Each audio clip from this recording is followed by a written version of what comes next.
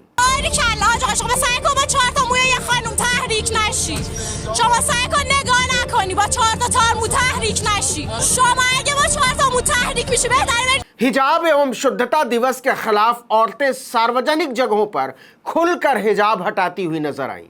बसों में, मेट्रो में, सड़कों पर, दफ्तरों में, रेलगाड़ियों में, मैदानों में औरतें ऐलान कर रही थीं कि हिजाब को उनके ऊपर जबरन थोपा नहीं जा सकता। वो शुद्धता से इसे जोड़े जाने का विरोध करती हैं। वो कह रही हैं कि हम बराबरी चाहते हैं और इसके लिए लड़ेंगे। मर्दवादी मानसिकता को हरगिज हम स्वीकार नहीं करेंगे। हिजाब हटाने वाली औरतें सार्वजनिक जगहों पर बुर्के और हिजाब वाली महिलाओं को अपनी बात समझाती हुई देखी गई। वो केक और मिठाई बांट रही थीं, नारे लगा रही थीं और बराबरी के लिए खड़े होने का जश्न मना रही थीं।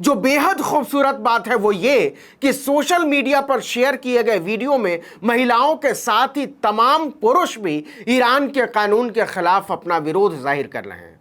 कुछ वीडियो में महिलाओं को स्कार्फ और शॉल को सड़कों पर फेंकते हुए देखा जा सकता है। महिलाएं बिना हिजाब के पब्लिक ट्रांसपोर्ट और दुकानों में दिखाई दे रही हैं। ये खुले बालों में पब्लिक में घूम रही हैं, जो कि ईरान में दुर्लभ है।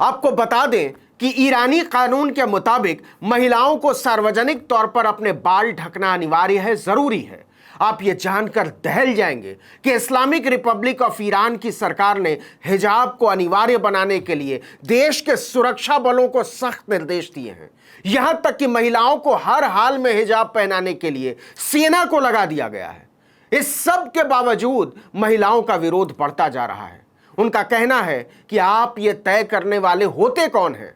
वो पूछ रही हैं कि क्या आपने यह कानून बनाने से पहले औरतों की राय ली थी, चाहे वो इस्लामिक देश हो, लोकतंत्र या फिर कोई हिंदू या ईसाई राष्ट्र। महिलाओं से कभी पूछा है कि आप क्या चाहती हैं। यह अपने आप में कमाल की बात है कि एक देश अपनी पूरी व्यवस्था, सुरक्षा तंत्र और सरकारी मशीनरी को झोंक देता है हिजाब पहनाने में। ईरान की औरतों ने ऐलान कर दिया है कि हम इसे मंजूर करने को तैयार नहीं हैं।